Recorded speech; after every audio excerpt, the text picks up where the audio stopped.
اگر بات معافی کی ہے تو کیا معافی کے چکر میں معیشت تباہ کر دو گے؟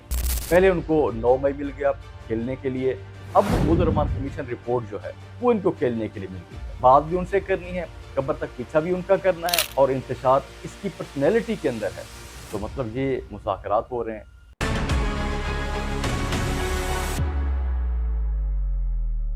بسم اللہ الرحمن الرحیم، السلام علیکم۔ تو عارف علوی صاحب نے ایک سپیچ کی، تو اس کے اندر وہ کہتے ہیں کہ جو خان صاحب نے بات کی کہ محمود الرحمان کمیشن رپورٹ جو ہے وہ پڑھیں، تو اس میں کیا غلط بات ہے؟ وہ کہتے ہیں کہ اس کے اندر کوئی غلط بات نہیں ہے۔ تو جس طریقے سے ایک انا کا مسئلہ بنا دیا گیا، بات معافی کی ہے، تو اس کو وہ کہتے ہیں کہ درگزر کرنا چاہیے۔ اگر بات معافی کی ہے تو کیا معافی کے چکر میں معیشت تباہ کر دو گے؟ عارف علوی صاحب کہتے ہیں کہ پہلے ان کو 9 مئی مل گیا کھیلنے کے لیے، اب وہ کہتے ہیں کہ محمود الرحمان کمیشن رپورٹ جو ہے وہ ان کو کھیلنے کے لیے مل گئی ہے۔ لیکن جس طریقے سے علوی صاحب کہہ رہے ہیں کہ یہ درگزر کریں، مطلب اس چیز کو انا کا مسئلہ نہ بنایا جائے، تو معافی کے چکر میں معیشت نہ تباہ کریں۔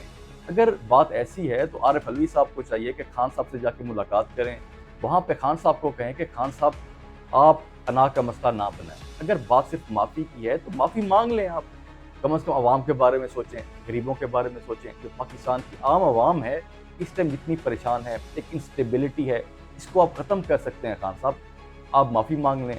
علوی صاحب ان سے جا کے یہ بات کیوں نہیں کرتے؟ تو میرے خیال سے خان صاحب سے ان کو بات کرنی چاہیے، تو پھر دیکھیں کہ خان صاحب ان کو کیا کہتے ہیں۔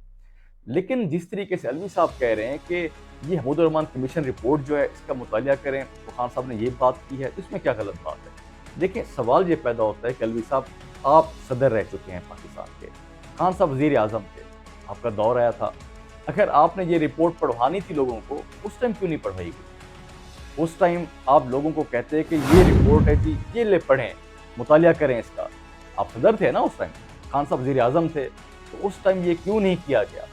آج آپ کو یہ محسوس ہو گیا کہ جی لوگوں کو پڑھنی چاہیے، مطلب اس ٹائم آپ ایک پیج پہ تھے، آپ خوش تھے، آج آپ کی جو بات ہے وہ نہیں مانی جا رہی، جو چیز آپ چاہتے ہیں وہ آپ کو نہیں مل رہی، تو آپ انقلابی بن چکے ہیں۔ اس کے علاوہ بات کرتے ہیں مصدق ملک صاحب، انہوں نے پریس کانفرنس کی، تو وہ کہتے ہیں کہ جی ہم پاکستان تحریک انصاف سے بات چیت کرنا چاہتے ہیں، لیکن وہ بات نہیں کرنا چاہتے۔ وہ کہتے ہیں کہ ہم ان سے بات کریں گے، تو جب ہم پوچھتے ہیں ان سے کہ مطلب ان سے کیا مراد، وہ کہتے ہیں کہ جن کا ہم قبر تک پیچھا کریں گے، مطلب ان سے بات بھی ان سے کرنی ہے، قبر تک پیچھا بھی ان کا کرنا ہے، تو وہ کہتے ہیں کہ ہمیں سمجھ میں نہیں آتا۔ مطلب جمہوریت کو مضبوط کرنے کے لیے ان کو چاہیے کہ بات چیت کی جائے، مذاکرات کیے جائیں۔ اچھا، یہ باتیں پہلے بھی کچھ سیاستدان کر چکے ہیں، نون لیگ کے سیاستدان، رانا صاحب بھی کر چکے ہیں، اس کے علاوہ اور بھی کچھ سیاستدان کر چکے ہیں کہ مذاکرات کرنا چاہتے ہیں ہم۔ لیکن سوال یہ پیدا ہوتا ہے کہ اگر آپ مذاکرات کرنا چاہتے ہیں تو مذاکرات کے لیے ایک طریقہ کار ہوتا ہے، یہ نہیں ہوتا کہ آپ بات کرتے ہیں مذاکرات کی، تو دوسری سائڈ پہ جی اسحاق ڈار صاحب وہ کہتے ہیں کہ ہم ریاست کے خلاف جو لوگ ہیں ان سے ہم مذاکرات نہیں کریں گے، آگے وہ کہتے ہیں کہ 9 مئی والوں کے لیے کسی قسم کی معافی نہیں ہوگی۔ تو ان کے بعد جی عظمہ بخاری صاحبہ، انہوں نے کہا کہ عمران خان جو ہے یہ بائی نیچر ایک فتنہ ہے، تشدد اور انتشار اس کی پرسنالٹی کے اندر ہے، تو مطلب یہ مذاکرات ہو رہے ہیں۔ یہ اس رویے سے آپ کو لگتا ہے کہ مذاکرات ہوں گے؟ دیکھیں، سیاست کے اندر مخالفت ہوتی ہے، اب مخالفت ہوتی ہے، بیانات دیے جاتے ہیں، لیکن جب مذاکرات کا وقت آتا ہے اس ٹائم ایک ٹھنڈا مزاج رکھنا پڑتا ہے، صبر کرنا پڑتا ہے، اس طرح کی سٹیٹمنٹس جو ہیں ان سے پرہیز کرنا پڑتا ہے، ایک پارٹی کی پالیسی بنانی پڑتی ہے۔ آپ کو اگزامپل دیتا ہوں، دیکھیں جس طریقے سے پاکستان تحریک انصاف اور مولانا فضل الرحمان صاحب ایک دوسرے کے مخالف تھے، تو یہودی ایجنٹ، ڈیزل، اس طرح کے نعرے ہوتے تھے، لیکن آج کل انہوں نے یہ چیز سوچ لی ہے کہ نہ ہی یہودی ایجنٹ بولا جائے گا، نہ ہی ڈیزل کا نام لیا جائے گا، اب صرف اس طرح ہوتا ہے کہ وہ عمران خان صاحب کہتے ہیں، وہ مولانا صاحب کہتے ہیں، اس طریقے سے پالیسی چینج کی گئی۔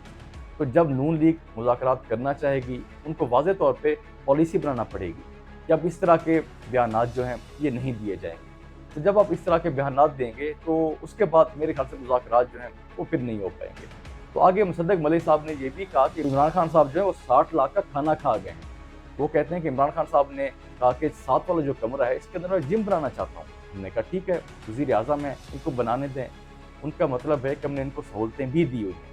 تو لیکن یہ مذاکرات جو ہیں پھر بھی ہم سے نہیں، یہ کسی اور سے کرنا چاہتے ہیں۔